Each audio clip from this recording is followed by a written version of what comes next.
This music is making me do sort of David Byrne-like dancing in here. And it's not a pretty sight. Thank God this is radio. So we're going to be talking about books today. We're talking to two different authors. I was looking for a good through line, and there is one, which is that in each case, the author's book is heavily influenced by a work that came before. In fact, a work that came before in each case becomes part of the structure of the book, part of the arc of the book. So a little later in the show today, we'll be talking to Colum McCann. His new book is called 13 Ways of Looking. I probably don't, particularly this being in Connecticut and me sitting in Hartford and all this stuff, I shouldn't have to tell you which literary work 13 Ways of Looking owes some of its structure to. But anyway, we'll be talking to him about that, and also about the fact that many of you know last year in New Haven he had this horrible incident in which he tried to intervene in what was essentially a domestic or marital dispute, but it was taking place kind of on the sidewalks of New Haven, and he was badly injured by the assailant. Badly injured. So we'll be talking about that as well and how it kind of seeps into the work. We're going to begin with a guest we've had before and that we've enjoyed a great deal. A few years ago, Sloane Crosley was with us for a show about proms, and we liked her so much, and then we sat around for years saying, when will Sloane Crosley come back?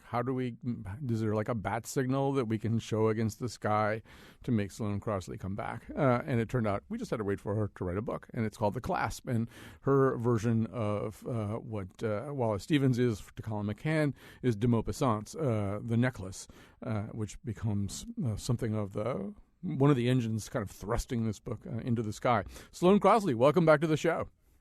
Thank you for having me. I don't know what that signal would have been. I know. What would have been? It would be a dried mango. A silhouette of a necklace, probably, for the book. Boy, you're always thinking promotion, and I like that. I can't help it. I was thinking dried mango. You were thinking necklace. Who's to say either one really defines you and who you are? So one makes a prettier silhouette, but go ahead. Yeah. Well, I think a dried mango could look nice. Sure. The moon's a dried mango on some nights. Oh. So we have to, it sounds like a Jimmy Webb song or something. But anyway, we have to get right down to brass tacks here and talk about this book, which, so I've got my blurb for it. You can feel free to use it. I think it's sort of the contemporary, madcap, fun version of All the Light You Cannot See. You know? Because, that sounds great. Because it's kind of a jewel thing, you know. They're both kind of jewel things, and they traverse some of the same geography too, if you think about it. And so it's kind of run with that anyway. So, none of that's helping anybody who's listening right now. Sloane Crosley, tell us a little bit. Give people your thumbnail of this book. Or just give my us your elevator thumbnail. pitch for the book. Exactly. Or just give seconds. you your thumbnail. That's all of a sudden I start screaming on the radio. Basically, it's a love triangle and a comedy of manners about three friends who reunite after being estranged for about 10 years post-college, and they reunite at a wedding, and then the book goes from Miami, New York, L.A., Paris, and then the latter half takes place in Normandy as one of these three friends, the most sort of Eeyore and Job-like of all of them. You know, he doesn't get the girl, his apartment gets broken into, all this, you know, at one point in the early draft, I had him fall off a bike, you know. Mm-hmm. And he becomes obsessed with the idea that the necklace behind Guy de Maupassant's famous short story, The Necklace, is real. And he decides to go after it, hence the taking place in France. And I think what I wanted to do with it is, you know, there's a sort of subgenre of the coming-of-age story that I would call the coming-of-age too late story. Mm-hmm. In movies, it's in like The Big Chill or all of Noah Baumbach's movies, I guess. Mm-hmm. In books, it would be in The Group or The Emperor's Children by Claire Massoud. And I just wanted to do a sort of fun, comedic, physical manifestation of that.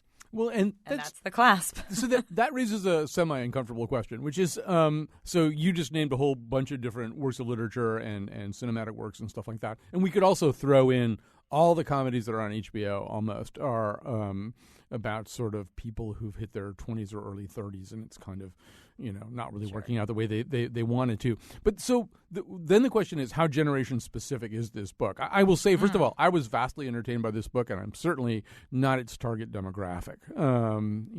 Thank you. So, but I was, very involved in their problems and very amused by their predicaments, and I certainly recognized myself in various characters. So that's the good news. It's not that generation specific, because I'm really, really, really old.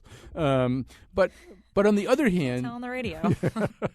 That's right. On the other hand, there is a way in which, right, that every generation is lost for a while, but there's maybe kind of let's use the phrase quarter-life crisis. This is kind of a quarter-life crisis book, right? Well, they're older than that. They're 29, 30, but that still makes them 7 years younger than I am if we're doing math. Also, people live a lot longer. People live a lot longer. So a couple of things I think are going on. Why hopefully I can guess why you're connecting to it, which is good. One is that a sort of larger point of the story, which I didn't mention in my elevator pitch, is that I've always been attracted to works of art that are about other works of art. I mean, like you said, I'm looking forward to Colum on the second half of the show.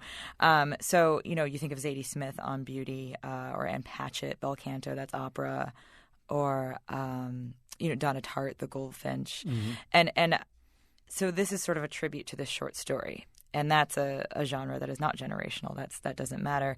And the other thing is I'm very lucky in that a lot of the positive press has said that I've sort of, this is about millennials, and I'll take it because it's a compliment, but I didn't. It's a little bit embarrassing to finally admit that actually I wasn't intending to write about millennials. This is just this period of time. And how I think, and I think that similarly, the book is told from 2/3 of a male perspective, but it's not like I did extensive research into the male psyche. I just lived in the world and wrote about it. So it's not, and it's sort of comforting when people say it sounds accurate, because then maybe it means, well, millennials, they're just like us, or men, they're just like us, Millennials, they're almost human.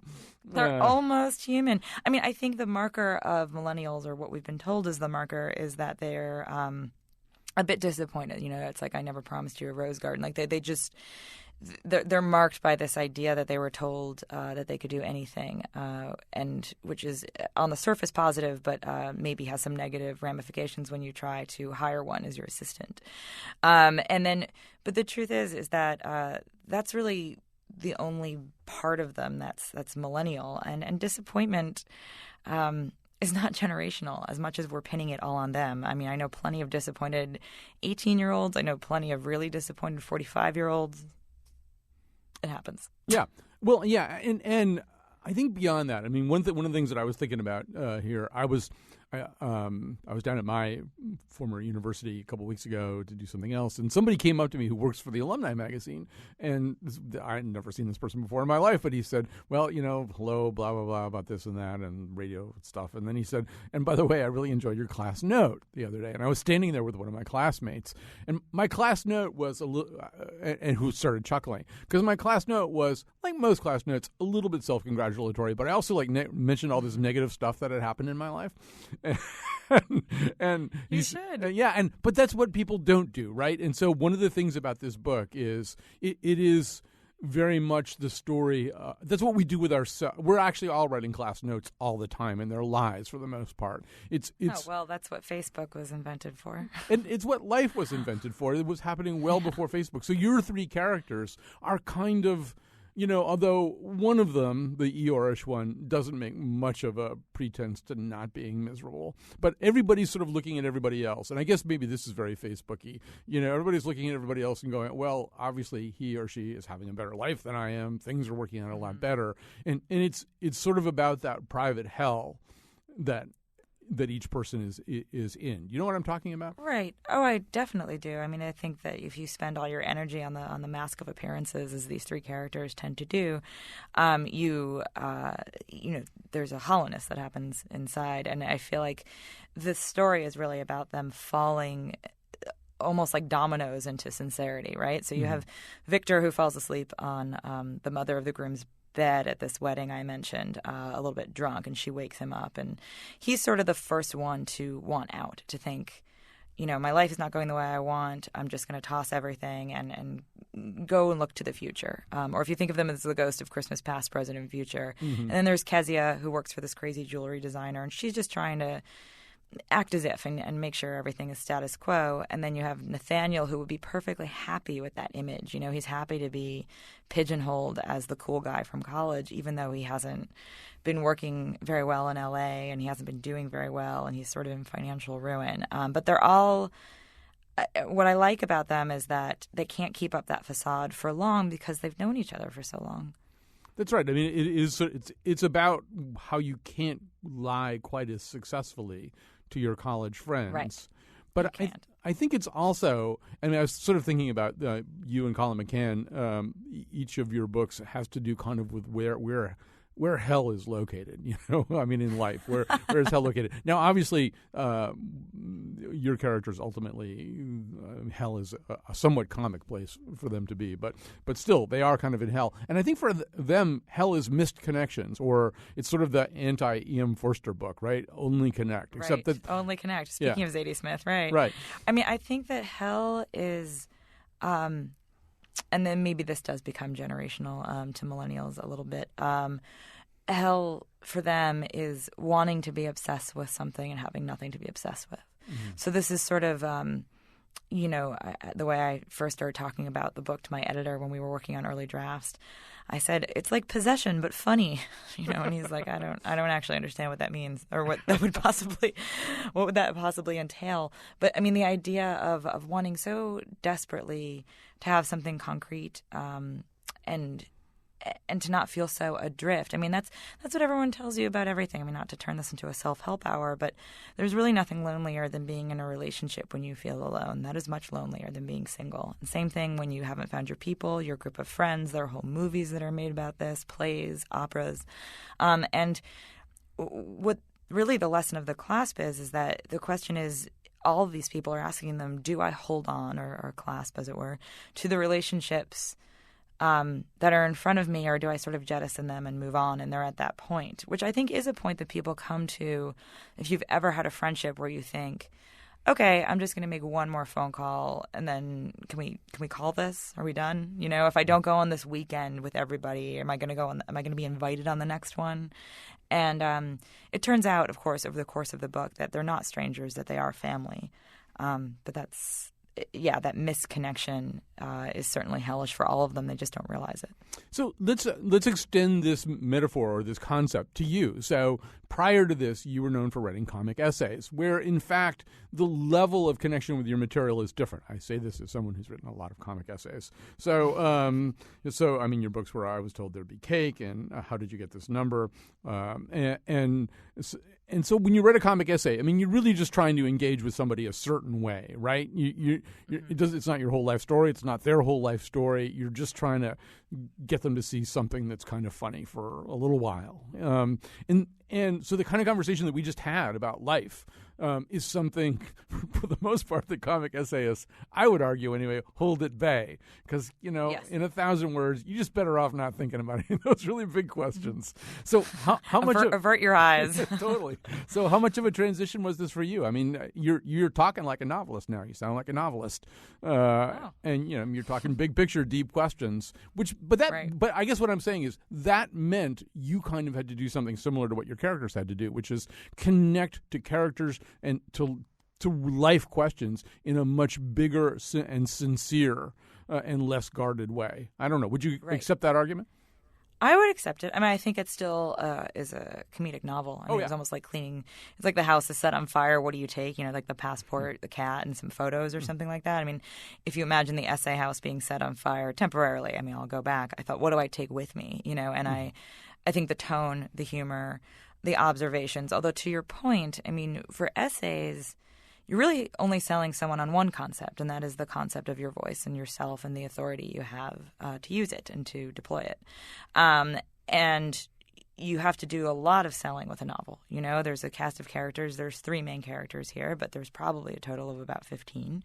And I had to sell myself on them first. And part of that is, in a way, withholding jokes, and making sure that they're different. So just because I have a character in a situation where I know that if I was sitting at that restaurant, let's say, I would observe X, Y, Z. Maybe that character wouldn't. And so it's learning how to hold it back until they become kind of real to you. And so I think the other difference really is that essays. Get ready because this is going to be very profound. Yeah, I'm ready. I'm busy. Is everyone sitting? I have my seat in its upright position. Good. My tray table is locked in place. Tray table is locked and loaded. Okay. Essays end. They do it all the time. They just keep doing it. So you can bring a thought to its completion. In some cases, depending the length or the idea or the nature or complexity of the essay, I've had the final 2 lines in my brain before I started, and I just had to get there. It was the journey to get there. And then you can move on to a new stream of thought. Whereas a novel, I mean, this took me about 4.5 years to write, and you have to consistently water it and keep building this world and be responsible for everything. And just a different set of things than you're responsible for in essays. Were you pretty confident you'd be able to do this? I mean, the world of humorous essay writers or comedic essay writers, I mean, we can each of us probably name some of our favorite people who just couldn't do this. I mean, the person who really inspired me to start doing it is Roy Blount Jr. I think he's written one novel, but it certainly just doesn't really loom. Great. It doesn't loom. His novel doesn't really loom large among Roy's works. Roy turns out to work so beautifully in other kinds of formats. And I know for you, Fran Lebowitz might be another example of somebody who just... That's a really good one. Or Dorothy Parker, actually, while we're at it. Yeah. So did that cause anxiety in you? Like, what if I'm more like them? Oh, of course. I mean, of course it did. But at the same time, I had a hunch only because I started writing fiction. I mean, I just didn't publish it. Mm-hmm. So I've written stories my whole life. I wrote a pretty terrible novel when I was about 22, which will never see the light of day. And I mean that. That's not like a post, no one should go through the drawer and find it. It's genuinely not worth it.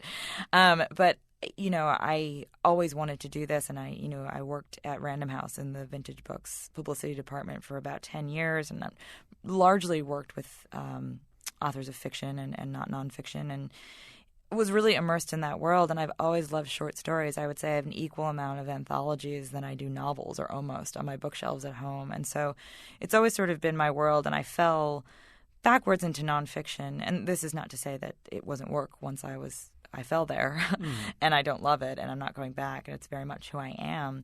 But it's not what I set out to do. And so knowing that I started in this direction, even if no one saw it, helped give me a little bit of a boost, I think, when I was alone in my room writing it.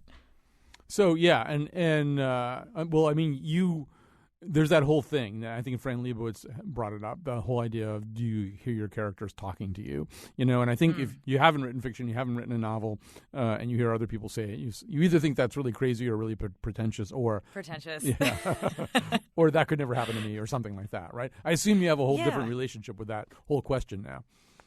Well, what happened is it just happened a little more slowly. Like, they say the first child, long labor, I suppose, would be a sort of graphic analogy. And that is that I started doing, writing the novel, and I had these different sort of disparate character sketches, and I was very concerned with not only making sure I wrote a man realistically, but making sure I wrote 2 very different men realistically. And then, at first it started in the negative. So at first it started with, okay, well, suddenly I'm 100 pages in, and I know that a certain character, if you gave me a line, I know who wouldn't say that. Mm. Do you know? Yeah. And then I knew they were made up. I felt close to them, but I was very conscious. I am a sane person. I knew they weren't living in my house. I mean, they certainly weren't paying rent, I'll tell you that much. And then only when I handed in the novel, the last draft, I got really sad because I thought, these people are never going to be able to speak for themselves again. And until the Noah Baumbach I realized movie. I thought of them as people until the Noah Baumbach movie. Exactly. But even then, that's a different form until I write about them through poetry or my album of ukulele music. But in this form, this is what they have to say, and I realize I miss them, and so it's actually kind of not so much a chore but a delight talking about them like this and promoting the book because it's the only chance I get to talk about them. Speaking of promoting the book, Sloane Crosley, whose novel The Clasp we are talking about, will be at R.J. Julia on Tuesday, October 27th, otherwise known as tomorrow, at 7 p.m. You know, I just realized something, too, which is that when I was down there at my university talking to the alumni notes person, I was following you. I was doing something that you had just done, which is, weren't you the token goy on Unorthodox? Oh, yes. Yeah. I think I was the next one after you. Token Goy on the Unorthodox podcast. I think you're called Gentile of the Week is what it's called. I thought I saw your name on the list. You did, except for one very important thing. Oh, right. I am 100% Jewish. Oh, so you weren't the Gentile of the Week. You were the other thing. No. I was the Gentile of the Week. No, I am the control in the experiment. Because I was gonna ask you what questions that you see. I had to show up with questions. You know, the Gentile has to show up about with Jews. About Jews. Yeah. Yeah. No, I thought you were gonna say no. I was given this crazy name because my grandfather's name was Kantrowitz, and he was told he would never make it in business as a Jewish person, which I don't know who told him that, but. He was sitting in the office of a man who had a Crosley radio on his desk. And that is literally, he thought, okay, that'll do. And that's how I got my last name. And then my first name comes from a terrible Charlton Heston movie my mom was watching while she was pregnant. So I am thoroughly Jewish and just happen to be walking around with this crazy name. Well, I'm proud of myself for not knowing that. It's sort of like, I don't know what the version of I don't see color is, that we would apply to that. But some version of that, anyway. Some version of that, exactly. So, but one of the things, speaking of promoting books and speaking of being at R.J. Julia tomorrow night, so, you did come from this background, and I assume you've watched a lot of books not get promoted right, not get talked about right, books that you really thought were good back when you worked in publishing that just didn't get the kind of air they needed to survive inside the bell jar. So and you've done a lot of stuff, right, to make sure that doesn't happen. You want to mention one or two? My very best. Yeah. Sure. I mean, I think the thing is, I don't think this is going to come as a shock to anyone who's listening, but publishing has gotten increasingly crowded, and there is less space and less room for all these different voices. And it's funny, someone asked me the other day about are there room for all the essayists and all the women and all that stuff. And theoretically, yes, I think everybody has a right to their voice and a right to write it down, but logistically kind of not. I mean, there's less ad space in magazines, and so then there's less the arts section is the first thing to get cut, and all of a sudden there's 2 book reviews in a magazine where there used to be room for 6. And so you have to think of other sort of creative ways to try to promote your book. And the other thing about this particular book, it was, as much of a torture as it is to write an almost 400-page book, it's also fun. I mean, and hopefully you can feel it. And one of the fun, I thought, well, if we can't have fun promoting it, there's something wrong with all of us. So I did a book trailer with Amanda Seyfried and her dog. And the concept of the book trailer is that Finn, the dog, has read the book, and they're in a book club together, and Amanda has not, which was difficult to write.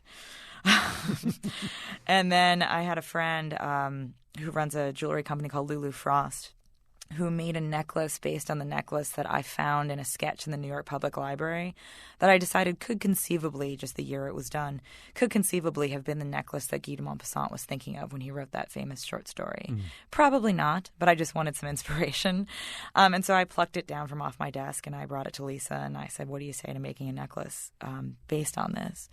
And so that stuff is really fun. I wouldn't have made a book trailer if I didn't have a good idea for it. It can sort of fall on deaf ears if you're just going through the motions of promotion. If you're just thinking, well, I should make a postcard for this because I have the paper. I don't think anyone really cares. But the idea is to do something that's integrated with the book that sort of genuinely brings it to life and hope anyone pays attention. Yeah. I thought I also read something that involved yarn bombing or something, which a concept I don't even really understand. So I went to I did a piece on a woman who she's an artist, and she basically, have you ever seen a picture of something like a bicycle or a fire hydrant or a pole coated in yarn? Yes. That looks like it's got a koozie of some sort on it. Koozie? Actually, I think beer is the koozie and a sweater is the cozy. Right. They're both available at the Sloane Crosley store. They're however, both the available. They are absolutely not. Please don't. No, I'm kidding. But she and I became quite good friends. This woman, Magda Sayeg, and she lives in Austin. And so for my Austin reading, she knit my book into she knit a little sweater around my book, and so I've been reading from it. And I look like a girl in 7th grade whose mother has sort of gone overboard covering her textbooks, but it's been fun to read from it. I mean, that's the other thing that's fun and they're all, I mean, I think it's maybe by coincidence, I don't know, maybe it's subconscious, but all the sort of artists that I've been soliciting to help me out are women. Wendy McNaughton, who's an illustrator in San Francisco, did a poster for my reading that's coming up there on the West Coast. Just because it's fun, and in a way it chimes with the book because the whole book, as you said at sort of the beginning of the show, is an interpretation of someone else's art in a way. And so why not sort of extend that?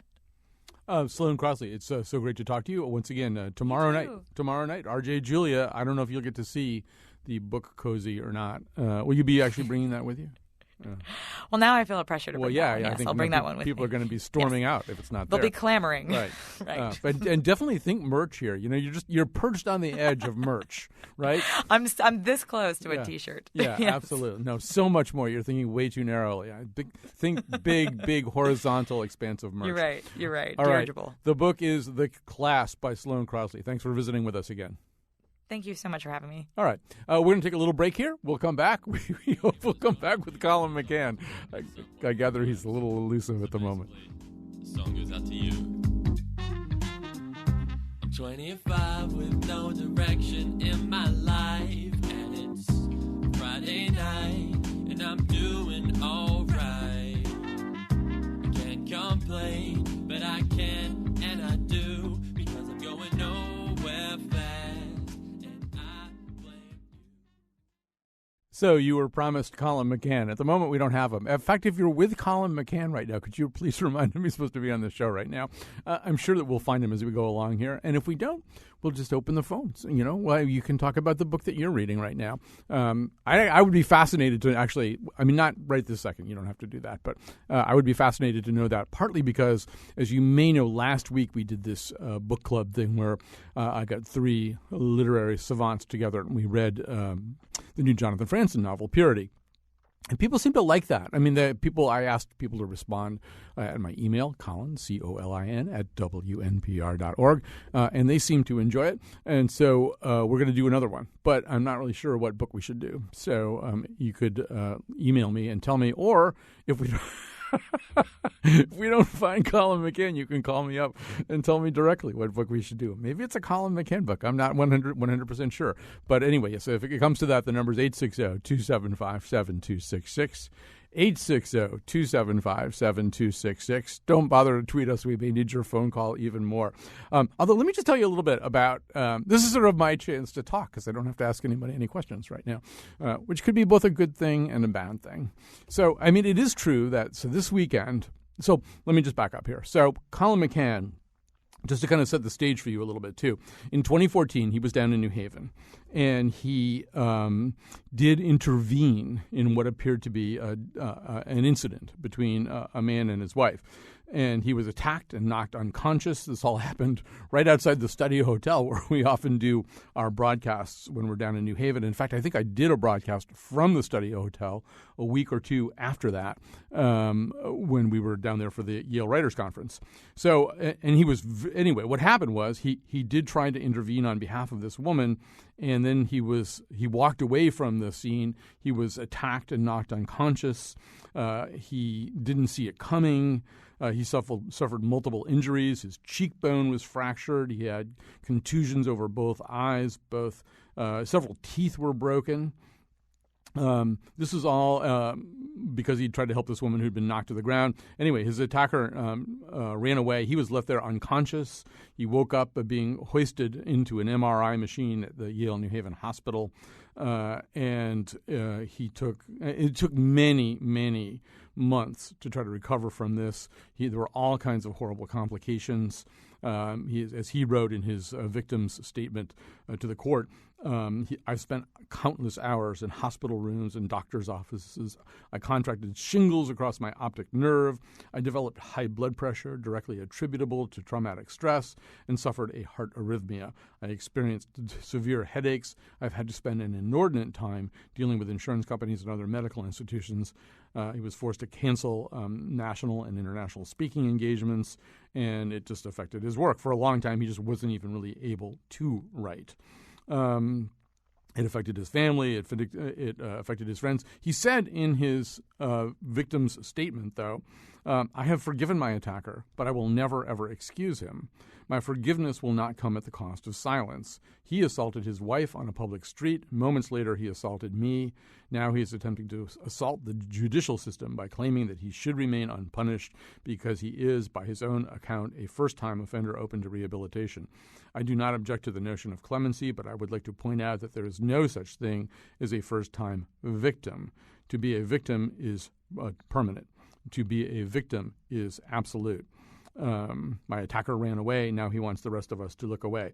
Then he said, I do not want my attacker to have jail time. I don't believe that incarcerating him will help in any way. I have no compunction to hurt him any more than he has already hurt himself. However, I do feel that if he was to escape without a conviction in an attempt to walk away with a clean record, as if nothing at all ever happened after his double assault, that justice will not have been served. I believe that he should carry his record around as a reminder to himself of what he is capable of doing and undoing. In terms of sentencing, I would like to recommend that it be something that would aim towards an identifiable moral good, to have him perform community service in a shelter or to volunteer at a late-night emergency ward, in addition to financially supporting an organization that doesn't allow for silence when it comes to the abuse of women. So that's Colum McCann actually in his actual official victim's statement to the court. And by the way, if you want to know how that came out, the attacker, the man who attacked both the woman and then him, was sentenced he pled guilty to assault 3, reckless endangerment in the first degree, and breach of peace. He received a sentence of 2.5 years suspended sentence with 3 weeks of jail time and 3 years of probation. The judge noted in her remarks that she hoped the defendant fully appreciated the fairness and compassion that was shown in the author's communications with the court. So, anyway, this sort of sets up. As some of you know, I've actually been going to church on a regular basis, really kind of for the first time in my life. I've gone to lots of churches over the course of my life, and way early in my career, it was my job as a journalist to write about religion and about. I was the religion writer for the Hartford Courant, and that meant everything from covering the election of a pope to covering Black Pentecostals, to covering Hare Krishnas, to covering Mormons, I spent a lot of time sort of guesting around in churches, but never really having any permanent religious affiliation. But as some of you know, as a result of an interview that I did here on the show with Nancy Butler, who's the pastor of Riverfront Family Church in Glastonbury and who has ALS, which is a horrible and tragic disease that has kind of only one outcome. I went to the church a couple of times to get ready for that interview, and then I just kind of stayed, even though, I'm still kind of troubled and conflicted in my own beliefs. But one of the things I do believe is that it's great once a week to think about something else, It's great once a week to kind of struggle with these kinds of questions. The other reason I go to church is because when I come out, I feel better than I went in, so that's a good thing too, right? So this past Sunday, I got my son to go with me. It's the first time he's done that, and he's 26 years old. And as we were leaving, it wasn't really the topic that was discussed in church, but as we were driving away from it, we started talking about that whole question of trespass, and about, because we have talked a lot about this. And if you think about it, probably the words most frequently said in the English language every week in the world, think about the world, think about the English language, probably the words of the Lord's Prayer are said more frequently by more people than certainly anything that I can think of. Millions and millions of people say it, right? Like every week. So there's that whole forgive us our trespasses as we forgive those who trespass against us. So what does that mean, And one of the things, so we talked a little bit about that, about the difficulty, the incredible difficulty of ever forgiving people, if they've done something bad to you. But this is when I really started thinking about sample size, that that, as you get older, your sample size just becomes a lot broader and bigger. I mean, all the things that have ever happened to you just are greater in number. And also all the things that you've ever done and all the times that you've done things that you would find extraordinarily difficult to forgive if somebody did them to you.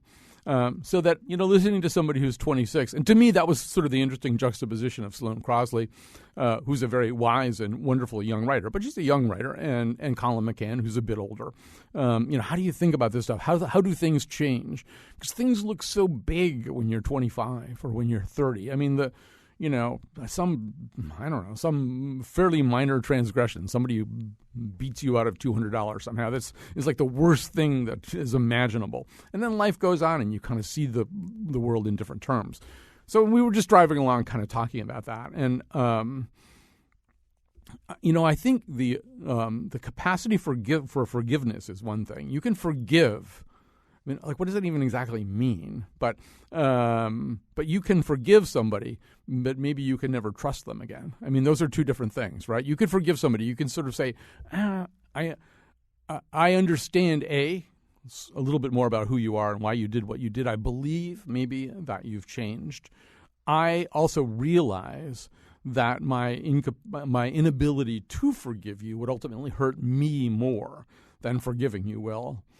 So I'm understanding at maybe a really pure level that I'm much better off forgiving you, that part of the hell that I'll create if I don't forgive you it'll hurt me.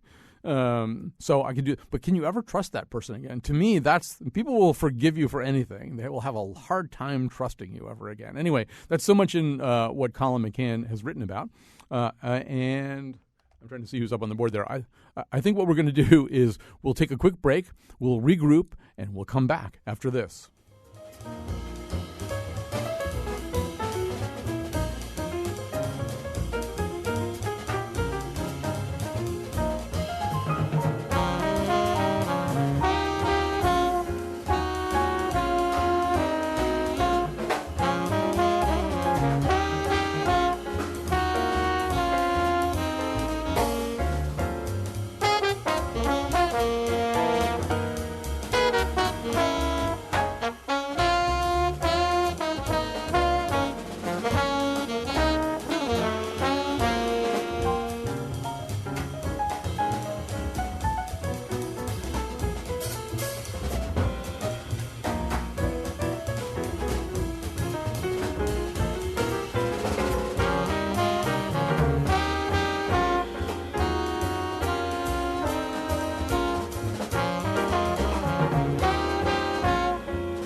Today's show was produced by Betsy Kaplan and me, Kyone Wolf. Our interns are Amanda Gallagher, Zachary LaSala, and Deborah Timms. Greg Hill tweets for us at WNPR Colin, and the part of Bill Curry was played by the Eagles.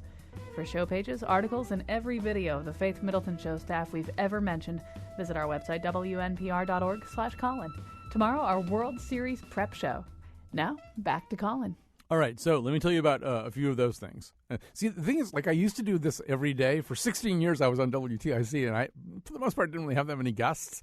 I just kind of spread out the newspapers and talk about whatever I was interested in. And I'm perfectly happy to do that, although I wish I'd spent this morning reading the newspapers instead of reading the new Colum McCann book. But anyway, so a few things. Tomorrow, we are going to do a show. I think it'll be a mostly fun but occasionally serious show on the eve of the World Series. And so we're so fortunate to have Doug Glanville, former major leaguer, joining us, along with baseball savant Steve Metcalf and Ginny Apple, for many years a sports columnist for the Hartford Courant. So they'll be our guests. And if you haven't been readying yourself for the World Series, if you're the kind of person who doesn't pay that much attention to baseball, but kind of at the last minute, you kind of want to know who's in the World Series and what's going on and who's the guy they call the Dark Knight and, all that kind of thing. Who are those Kansas City Royals anyway? So we'll sort of get you ready for that in a fun way, but we'll also talk to you about some of the controversies that are going on, kind of from a fan's perspective. For example, baseball these days is it's drowning in these video review plays, which in some cases reveal things that would just otherwise go unknown. For example, I mean, they've discovered that a lot of times when a base runner slides into a bag, even though he slides in, it looks like his foot's touching the bag the whole way. There might be this tiny little moment of a micro fraction of 1/8 of an inch where there's just his foot isn't entirely in contact with the bag, where no human eye ever could have detected that, but they can do that with the video reviews. And it raises almost kind of a Kantian question, like an epistemological question. I mean, should we know about something that we couldn't know about any other way? And if we do, should we let that affect how we judge certain things? So anyway, we'll be talking about stuff like that tomorrow. A couple of things also. This is a good chance for me to clear the decks of things that people have been asking me to talk about that I haven't had time to. And so that's what I'll do. Somebody has asked me to talk a little bit about winter farmers markets. As you know, the Coventry Farmers Market, the biggest farmers market in Connecticut, will be, as we know it, gone, although it seems to be resurrecting in some brand new form. The people who put it on for years announced they weren't going to do it anymore. There was a great rending of garments and gnashing of teeth and crunching of broccoli, and then it turns out that it's going to go forward. So there's going to be a winter farmers market, I think starting November 15th in Coventry at the high school there. But there's also a lot of people going down on Saturdays to a winter farmers market. I don't know when it starts, but it's Saturdays in Stonington, beautiful Stonington, and there's some kind of reclaimed, well, it's not some kind, I've been there. There's a reclaimed factory space where they'll be having on Saturday mornings and early afternoons, I think, a farmers market. They've been doing that for quite some time, but many of the people from Coventry are, I think, now adding their talents and their produce down there. And then, please not to forget, New Haven, the beautiful Worcester Squares Farmers Market goes inside to a location that I would be unable to describe to you. I've been to it. I don't really know what it's called, but if you look it up, it's City Seed as actually the entity in New Haven that runs that farmers market. What else? And then the last thing I have to tell you is that on Thursday night of this week, I am going to be speaking at a nearby. I wish I had all the details in front of me, but Dan Okrent, the guy who Dan Okrent is responsible for so many interesting things, ranging from rotisserie baseball to the play Old Jews Telling Jokes to a book about the Prohibition to what am I missing? There's like a whole bunch of other stuff like that. Dan Okrent and I will be on stage Thursday night. I don't know, maybe if you Google both of our names, you'll find out how you can get tickets. But I don't think it's sold out yet, but it might very nearly be. So we're still waiting for Colum McCann, but my guess is that he's not going to show up here.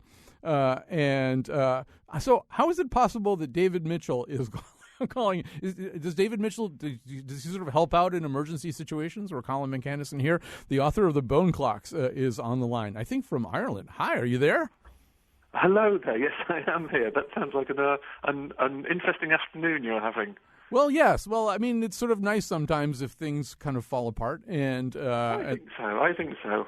And you get to talk about other stuff. So now I'm trying to connect some of our themes to your work on very short notice. But one of the things that I've been talking a lot about, because it's very much in Colum McCann's book and in Colum McCann's life these days, is how people deal with the whole question of trespasses against them, how they cope with the whole question of forgiveness, how we take the wrongs that are committed against us, and either we're able to process them and turn them into forgiveness and a sense of atonement, or not. And that's something that runs through some of your work, right? Give me your reaction to that. My reaction to that, well, firstly, Colum, who I know slightly, he is a great writer, and this is one of his core themes. Perhaps in my case, it's more of a peripheral theme, but what I would say, I suppose, on the subject is I've noticed in my own life, and I guess this feeds into my work as well, you don't so much feed people, you don't so much forgive people for their benefit, but more for your own. few things will just gnaw away at your soul than a grudge. And so it may take time, and of course it, I suppose, depends upon the magnitude of the crime or the misdemeanor that was committed against you. But I think forgiveness isn't just a nice, inverted commas, Christian virtue, although I'm sure, of course, all the world's main religions would and should advocate the same. But it's more of a part of a healing process. When a wrong is done against you, at some point, however long it takes, you have to get to a place where you can forgive the offender. Because if you don't, it does you more harm all over again. Does that make any sense? That makes a tremendous amount of sense. And I think the other thing that we have to realize, and I think as a novelist, it's something that probably occurs naturally to you, is that that when we are the trespasser, when we are the transgressor, usually we're creating our own hell for ourselves anyway. I mean, I know in my own life, when I was the most transgressive, when I was doing the most things for which I would eventually have to seek atonement or forgiveness or something, you would think that would be a time of great gratification because you're granting yourself such license. You're breaking rules. You're not really worrying so much about hurting other people. You're whatever. That's right, that's true. And I was completely miserable during that time. Yeah, it's true. Our culture is hung up about, on this freedom word, and we think freedom is this suspension of rules and regulations. But when we're in that phase you're talking about, and often as males, it's sort of when we're late teenagers / early 20s, we do discover that these social norms that we think we're being so brave and bold and historically singular by breaking, they're there for a really good reason, and it's and it's not just for the benefit of the transgressed against, but for the transgressor as well.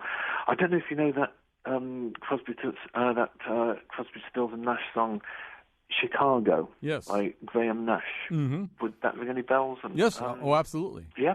I recently read a really interesting review with an interview with Graham Nash, and the interviewer asked him a really good question that it's good to put to these rockers of a certain vintage. Is there a certain line or lyric that you wrote in one of the songs you're famous for that you now wish you hadn't? And Graham Nash picked on that line from that song, Chicago. Yeah. And it goes, rules and regulations, who needs them? Throw them out the door. Yeah. And in the interview, Nash was saying, I really regret that line on a daily basis, because not all rules and regulations, and you mustn't follow them unthinkingly, but a lot of them are there for really good reasons. So you have me and Graham Nash agreeing with you. Right. Oh, that's gets to something I was saying before you came on, which is about sample size. You know, as we get older, we have a bigger sample size. We begin to sort of see things a little bit differently. Hey, we're kind of burying the lead here, which is that Slade House, your brand new novel, comes out tomorrow. So we've only got about a minute or so left, but this is... Okay. Well, we've had a great conversation. Yeah, it's fine. That's true. The Slade House. Yeah. It's, yes, as you say, it's my new novel. It's out tomorrow on your side of the Atlantic, in fact, worldwide. And I'm excited about it. It's my first ever fairly short book. I wrote it with almost embarrassing haste, but it was just one of those I didn't have to agonize over. It just arrived pretty fully formed of its own volition. It's essentially a ghost story, and it's about a haunted house, although what is one of those? It's about an apparently haunted house with apparent ghosts who turn out to be both less and more than they appear to be at first sight. And how's that for an elevator pitch? That is a great elevator pitch, and people should get it right now. That way they can read it as it tumbles towards its climax on Halloween of 2015. You can actually sort of finish the book. If you get it right now, you can finish the book in time to be affected in exactly the right way. Thank you so much, David Mitchell, for appearing out of nowhere. I don't really know how that happened, but that was great. Thanks to Betsy Kaplan and Kyone Wolf for keeping their cool heads about them on this show.